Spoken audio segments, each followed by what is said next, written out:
Oke guys, kali ini gue lagi berada di daerah Bebas Pempangan, tepatnya di Nasi Goreng Incip, di sebelah Aurel Mart. Ini gue pengen lihat dengan porsi banyak.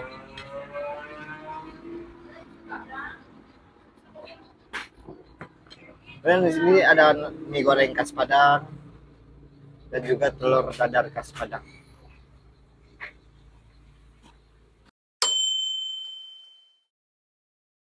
Dan mie gorengnya juga tadi, gue lupa ngeliat, kasih lihat sama teman-teman tadi ya, mie gorengnya. Nih mie goreng khas Padang. Kemudian juga dilengkapi dengan suwir ayam. Weh, keren, keren guys. Suwir ayam ini. Suwir ayam. Dan pink melinjo.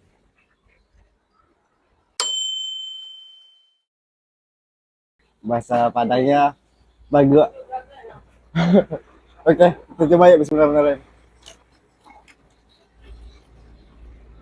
Hmm.